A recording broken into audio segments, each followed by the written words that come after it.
Então, na nossa semana, a gente vai estudar um pouco o que é a teoria do Agenda Settings, de John Kingdon. Kingdon publicou esse livro em meados dos anos 80 e realmente trouxe grandes novidades para o estudo de políticas públicas, sobretudo porque a gente pode dizer que é uma abordagem bastante positivista, porque ele assume como material, como principal material de análise os discursos, né, as ideias que ele vai modelizar como fluxo. Então, vamos primeiro entender o que é que Kingdon propõe. Kingdon ele parte de um modelo chamado Garbage Can, o modelo da lata de lixo, que é um modelo decisional, um modelo decisório de compreensão do que é a decisão, que foi elaborado por Marsh, por Simon, que por sinal ele fez doutorado com Simon e um pouco essa sua tese é fruto das suas experiências doutorais. E ele vai, o modelo do Garbage Can diz o seguinte: como é que os decisores tomam decisões? Os decisores tomam decisão sobretudo de um modo. Eles têm umas ideias, as ideias, eles entram em contato com essas ideias, entram em contato com modos de ver, entram em contato com problematizações, e ao entrar em contato com isso, como eles são pessoas que tomam decisões e estão pressionadas para tomar decisões, eles vão acumulando, vão amassando, pegando essas ideias, amassando e jogando em uma latinha de lixo. Então, quando surge um problema, o que eles fazem? Quando surge um problema, a primeira coisa que eles fazem é botar a mão lá na lata de lixo, pegar e trazer uma das últimas que estavam aí. Esse modelo do Garbage Can é muito interessante porque ele nasce a partir de um estudo empírico de como alguns decisores tomaram decisões e o contato que esses decisores tiveram com situações semelhantes, com soluções semelhantes nos últimos tempos. Então, é um modelo bastante interessante, bastante sólido também para se compreender como é que decisões são tomadas a partir de uma abordagem muito cognitivista ou cognitiva. O que Kingdon faz então? Kingdon pega esse modelo do Garbage Can e diz, bom, na tomada, ali a gente estava falando o Garbage Can no mundo das corporações, da tomada de decisão, digamos, das organizações privadas. Então, o que acontece quando isso passa para o público? Eles, bom, quando isso passa para o público e quando nascem instrumentos de políticas públicas, por exemplo, eles vão, quando essa latinha de lixo passa a ser uma latinha de lixo de produção de instrumentos de políticas públicas ou de soluções públicas, eu preciso entender um pouco o que acontece e ele vai olhar o que acontece dentro dessa latinha. E aí ele diz, nessa latinha, e ele modeliza da seguinte forma, nessa latinha, no fundo não é uma latinha tão simples assim, é uma latinha que tem streams, que tem fluxos aí. E ele modeliza da seguinte forma, dentro dessa latinha, né, desse Garbage Can Model, tem um fluxo, que são os fluxos dos problemas. Então, problemas que são definições de situações que, de alguma forma, a sociedade não gosta, não leva, acha que considera como problemático. Então, a gente tem um fluxo de problemas, onde problemas concorrem entre si para explicar determinadas situações ou fatos sociais, e tem um outro fluxo, que é o fluxo das soluções ou das alternativas de soluções, e tem um outro fluxo, além desses dois fluxos daqui, tem um outro stream, um outro fluxo, que é o fluxo da política. Esse fluxo da política é um fluxo que permite a abertura para tomadas de decisão. Essas aberturas ele chama de policy window. Então, quando uma janela é aberta, quando uma policy window é aberta, um casamento entre um problema que transitava neste fluxo de problemas e uma solução que transitava nesse fluxo de solução se colam. Se juntam, não necessariamente com a coerência desejada, ou então quase que nunca com a coerência desejada, se juntam e aí nasce um instrumento de políticas públicas. Bom, é super interessante que a parte não, tem uma dimensão aí lúdica, sem dúvida, né? Para a gente pensar na janela que se cruza, na janela que se abre, um ponto que se cruza com outro ponto, e tal.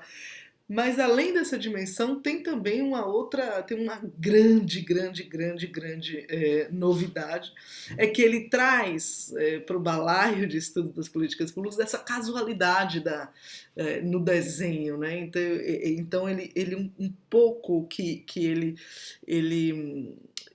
tira um pouquinho de sarro dessa compreensão de racionalidade linear dos processos decisórios dentro da dimensão pública e, claro, também da dimensão privada.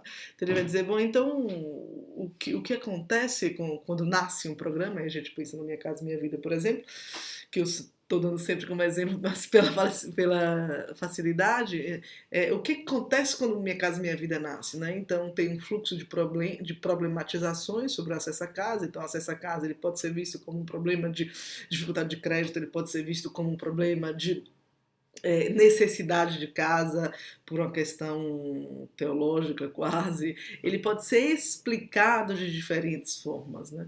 Ele pode ser explicado como um problema de travamento da indústria da construção civil, ele pode ser explicado como um problema de desigualdade no acesso ao solo urbano, ele pode ser explicado de diversas formas, e todas essas explicações estão aí transitando nesse fluxo de problematizações, nesse fluxo de problemas. E ele pode ser solucionado como muita gente, muitos empreendedores de policy, muitas associações, muitos atores sociais, muitos políticos, né, diferentes atores sociais, eles defendem, lutam por, fazem lobby para que seja assumida diferentes soluções. Aí, claro que cada solução, né, tem mais ou menos a correspondência com uma problematização, lógico que se eu explico o problema em termos de mau funcionamento, por exemplo, do mercado imobiliário, eu vou criar uma solução, né, para melhorar o mercado imobiliário, então para melhorar a acessibilidade ou para torná-lo mais democrático e tal.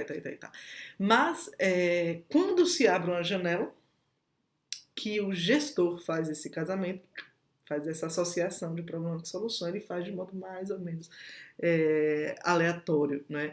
E ele faz porque ele pensou de manhã em tal coisa, porque a mulher disse isso, porque, né, o Michelzinho disse alguma coisa.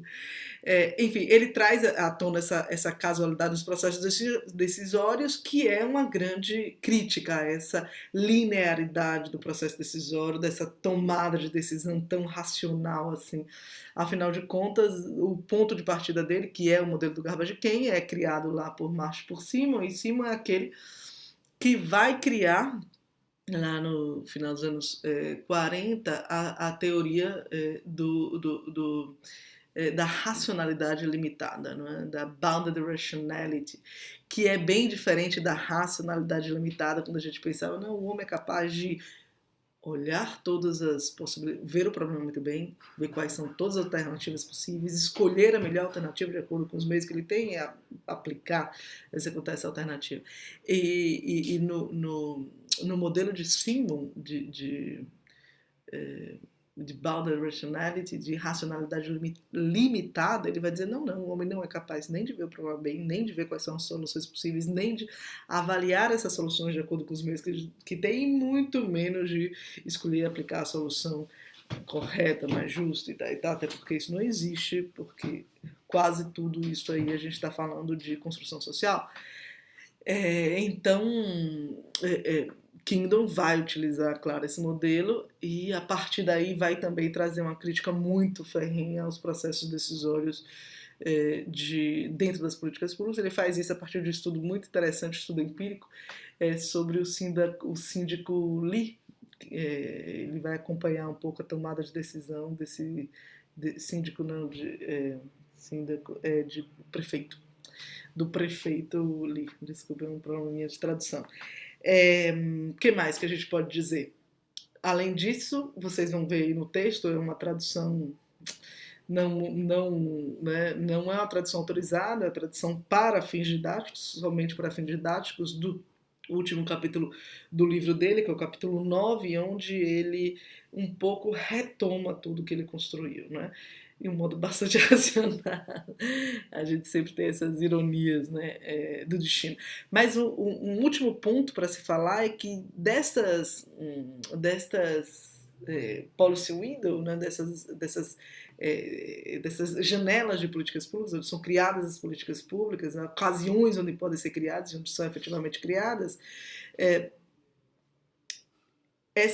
essas ocasiões são, algumas delas já pré-definidas, já esperadas, pré-esperadas. Então, por exemplo, muda o prefeito, uma grande policy window que se abre, muda o presidente, muda, né? Então, tem algumas que são esperadas, né? Que são inclusive planejadas, e que a gente sabe que aí tem uma maior abertura a junções menos coerentes, a gente pode dizer assim, entre fluxo de problema e fluxo de soluções, né, entre ganchos menos coerentes, mas tem outras policy windows que são inesperadas, que se abrem. Né? Por exemplo, muita gente tinha um fluxo de problemas muito grande em torno da governabilidade do céu ou da malha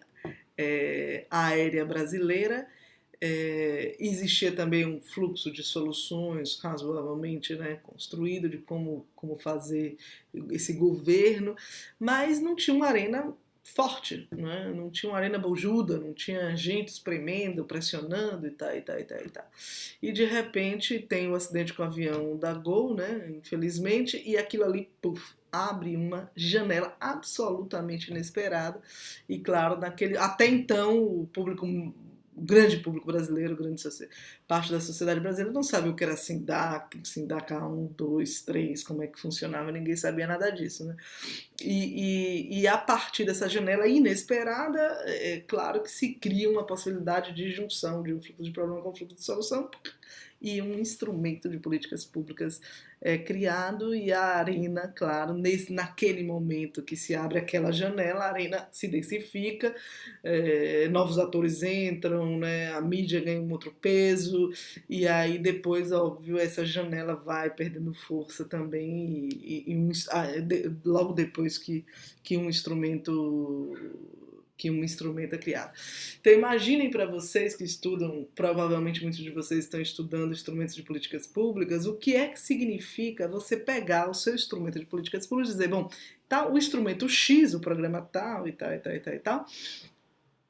Como é que foi a janela, a policy window de criação desse instrumento? Vai ser um pouquinho isso daí mesmo, o nosso tema do trabalho desta semana. Então, boa leitura a todos, e eu espero que vocês se interessem e vejam o quão fértil é o modelo de John Kindle para o estudo de políticas públicas, ok? Uma última coisa, Kindle é muito citado por Frank Fischer também, né? Pela ligação que eles têm, mas sobretudo por ele trazer esse aspecto da argumentação de forma tão forte em seus estudos. Então é isso aí, bons estudos, boa leitura e bom trabalho.